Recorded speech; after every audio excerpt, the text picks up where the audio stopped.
Sampurasun, dulur-dulur, baraya orang Sunda, selamat berjumpa kembali di channel Pasundan Fact, channel yang akan menyajikan sejarah, kebudayaan, kesenian, berita yang menjadi fakta orang Sunda, dulu dan sekarang. Untuk kemajuan dan berkembangnya channel ini mohon di-subscribe, like dan komennya. Hatur nuhun, sok tonton, ulah hilap sambil ngopi. Hai, apa kabar semuanya? Selamat pagi, siang, dan malam kepada Anda, dimanapun Anda berada. Di konten kali ini, Pasundan Facts akan membahas secara rangkum tentang Kota Bandung. Ayo, siapa yang ingin tahu tentang Bandung? Yuk tonton dan simak sampai akhir videonya. Jangan lupa duduk yang rapi dan sambil ngopi, biar gak ngantuk.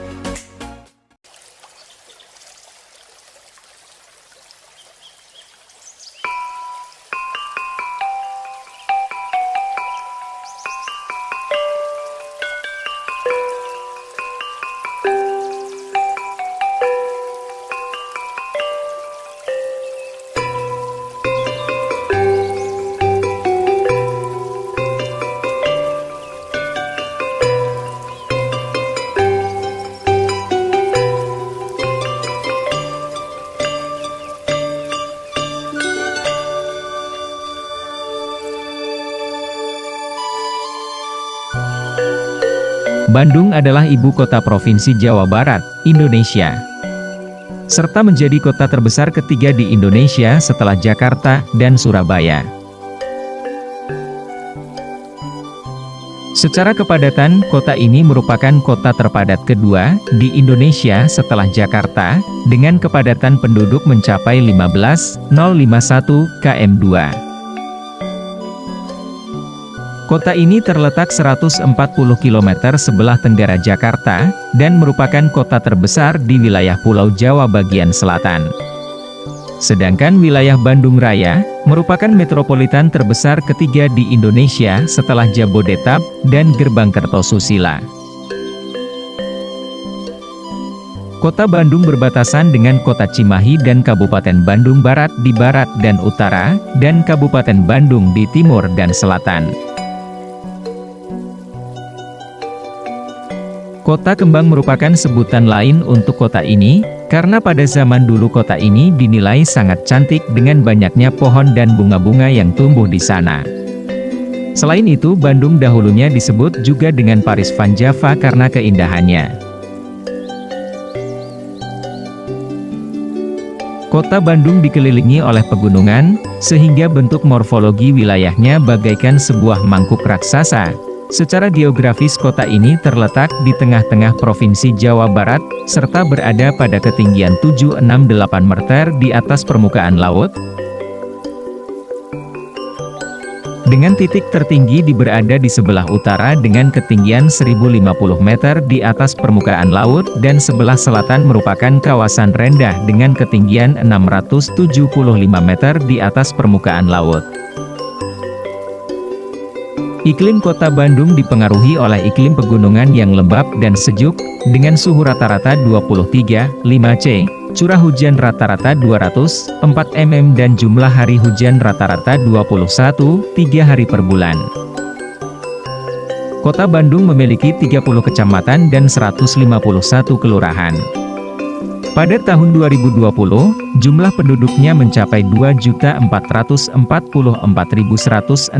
jiwa dengan luas wilayah 167,67 km persegi dan sebaran penduduk 14.341 jiwa km. Kota Bandung merupakan kota terpadat di Jawa Barat, di mana penduduknya didominasi oleh suku Sunda.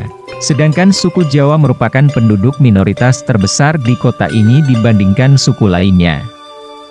Sebagai ibu kota Provinsi Jawa Barat, karakteristik penduduk kota Bandung berdasarkan suku bangsa sangat beragam dan memengaruhi keberagaman adat istiadat masyarakat kota Bandung. Berdasarkan data sensus penduduk Indonesia 2000, sebagian besar penduduk kota Bandung adalah orang Sunda, diikuti oleh Jawa, kemudian Tionghoa, Batak, Minangkabau, dan suku lainnya.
Mengenai asal-usul nama Bandung, dikemukakan berbagai pendapat.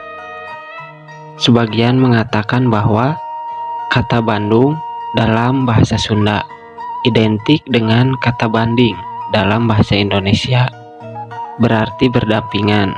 Ngabanding dalam bahasa Sunda berarti berdampingan atau berdekatan. Hal ini antara lain dinyatakan dalam Kamus Besar Bahasa Indonesia terbitan Balai Pustaka tahun 1994 dan Kamus Sunda Indonesia terbitan Pustaka Setia tahun 1996 bahwa kata Bandung berarti berpasangan dan berarti pula berdampingan. Pendapat lain mengatakan bahwa kata Bandung mengandung arti besar atau luas. Kata itu berasal dari kata bandeng. Dalam bahasa Sunda, ngebandeng adalah sebutan untuk genangan air yang luas dan tampak tenang, namun terkesan menyeramkan. Diduga kata bandeng itu kemudian berubah bunyi menjadi Bandung. Dan ada pula pendapat lain yang menyatakan bahwa kata Bandung berasal dari kata bendung.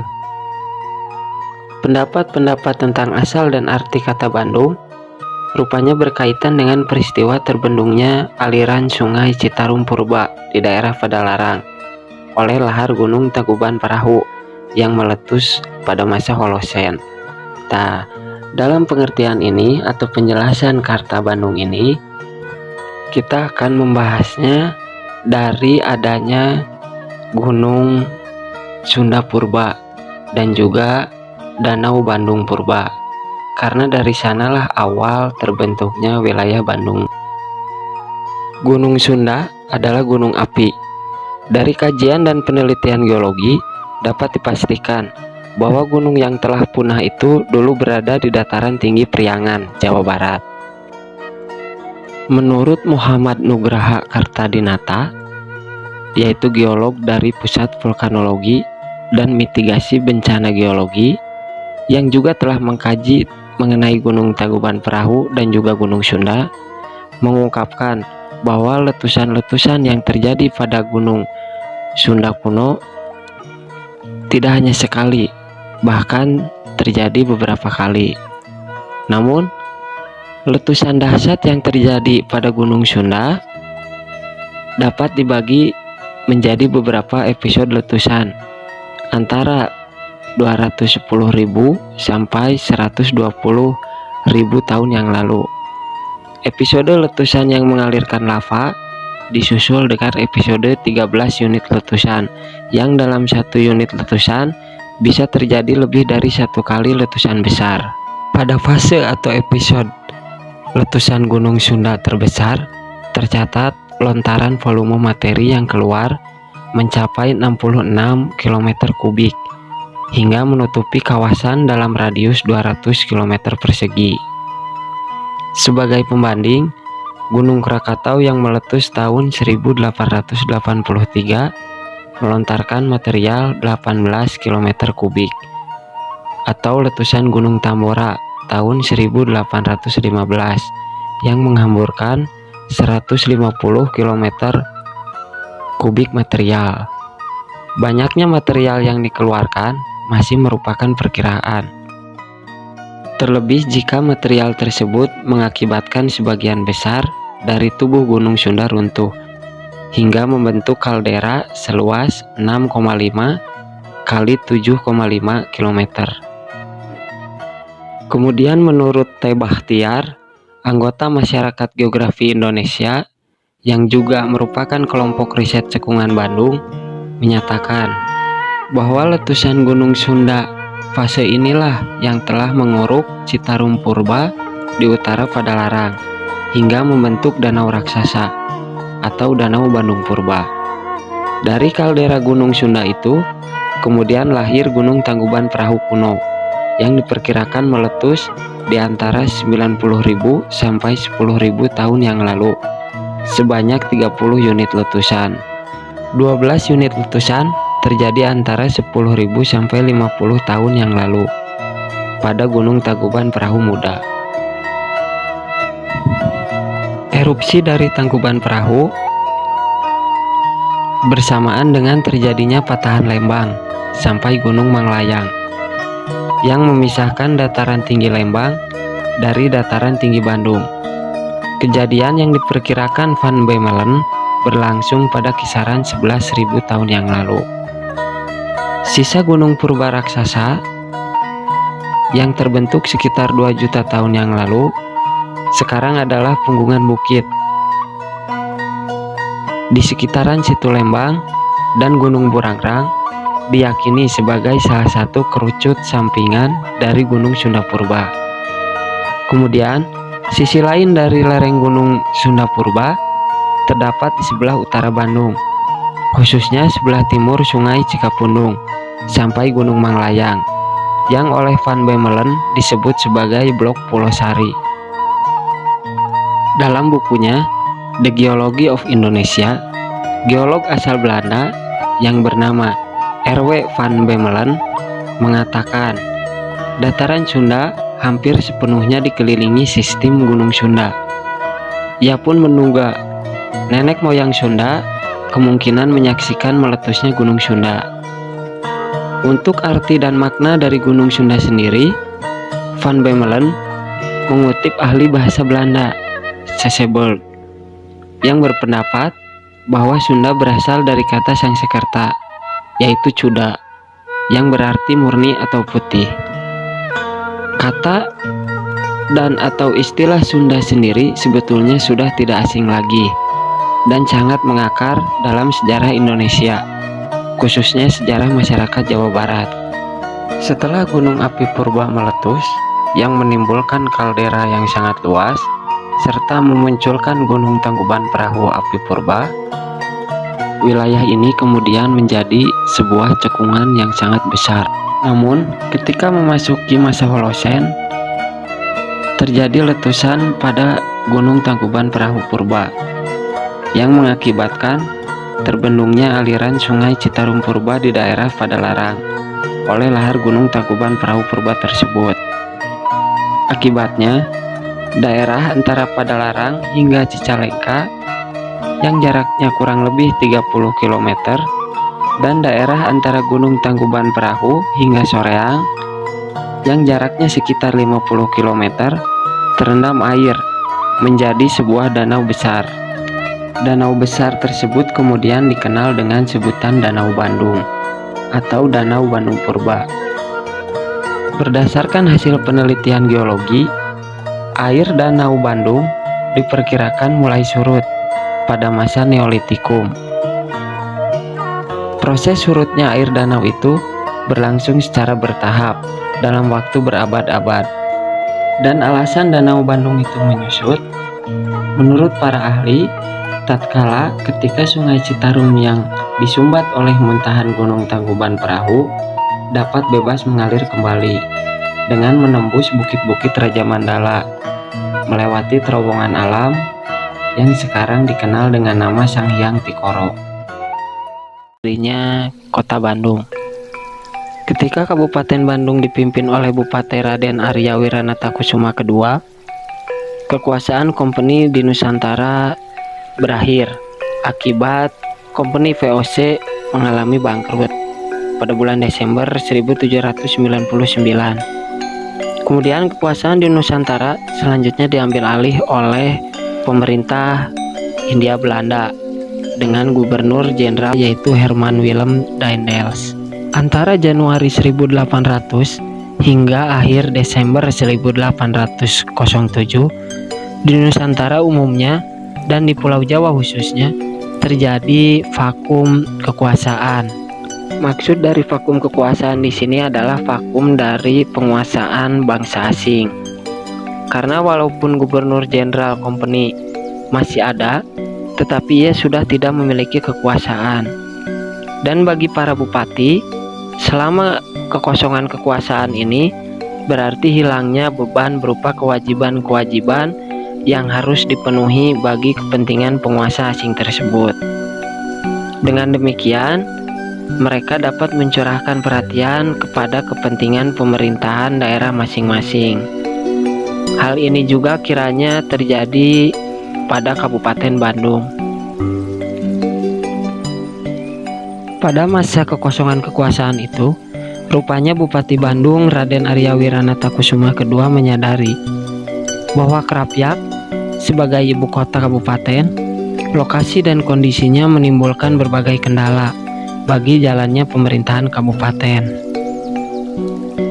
Karena wilayah Krapyak yang merupakan ibu kota, lokasinya tidak strategis karena tempat itu terletak di sisi bagian selatan daerah Kabupaten Bandung.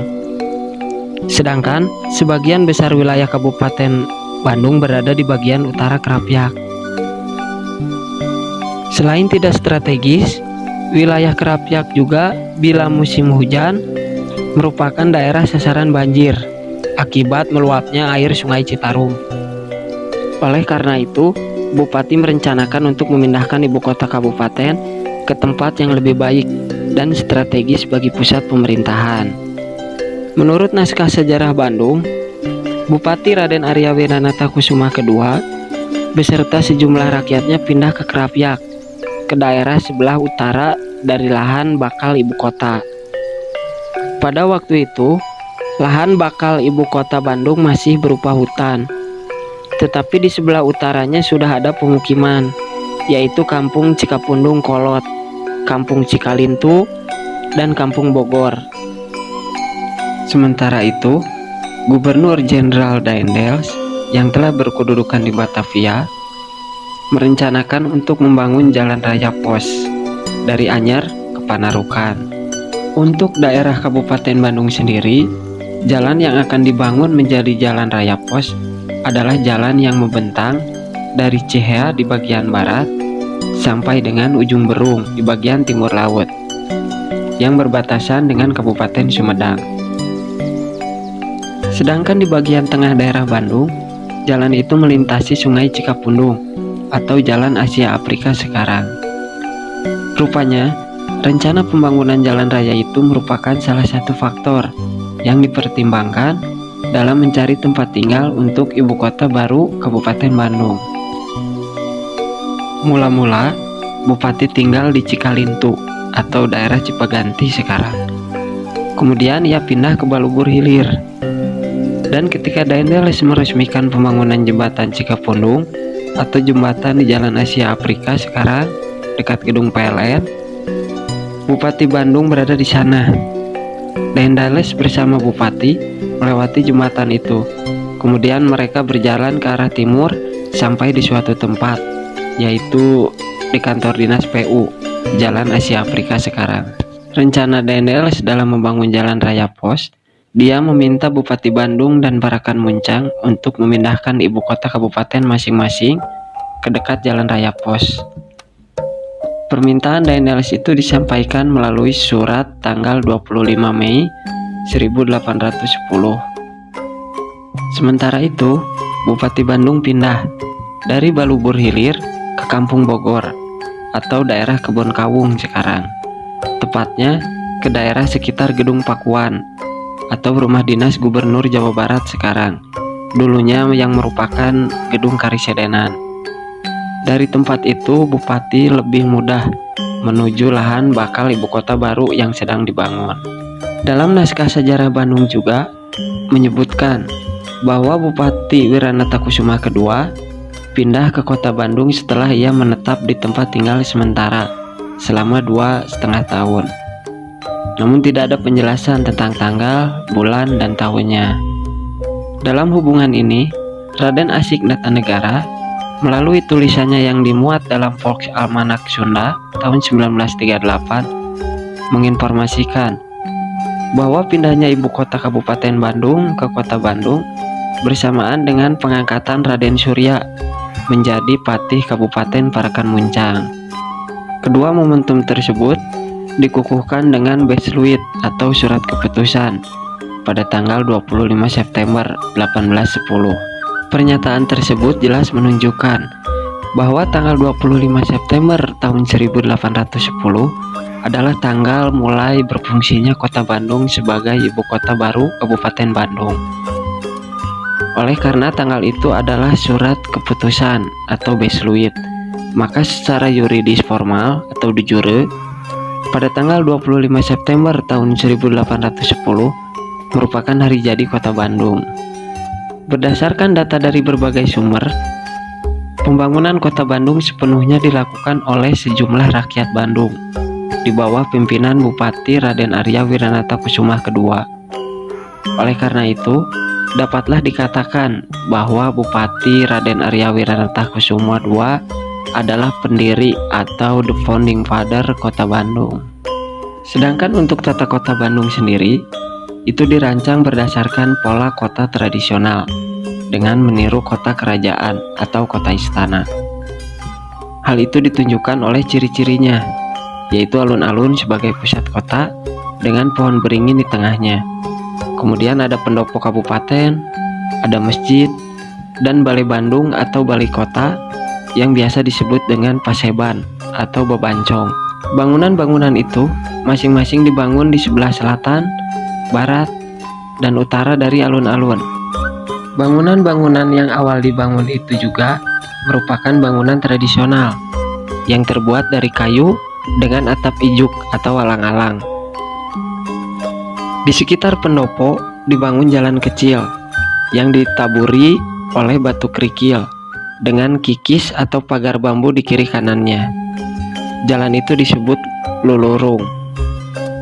Komponen lainnya adalah pintu gerbang atau gapura kota yang disebut kaca-kaca, yaitu dua pilar tembok tinggi seperti segitiga siku-siku yang dibangun di kiri kanan jalan.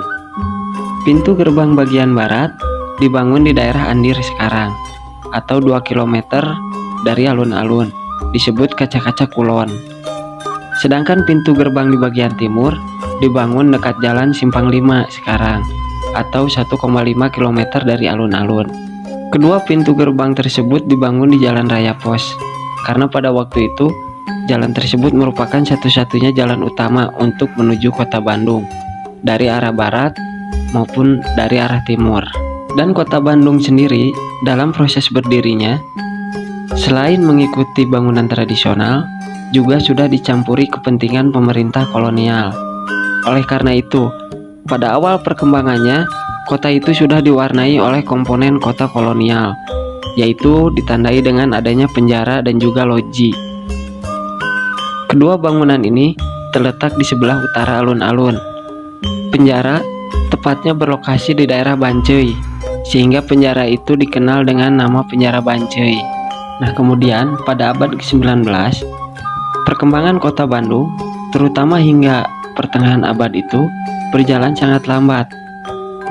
Namun dalam perkembangannya, hingga awal abad ke-20, fungsi Kota Bandung cukup menonjol karena sebagai pusat pemerintahan, pusat perekonomian, dan pusat pendidikan, khususnya untuk daerah Priangan, Jawa Barat.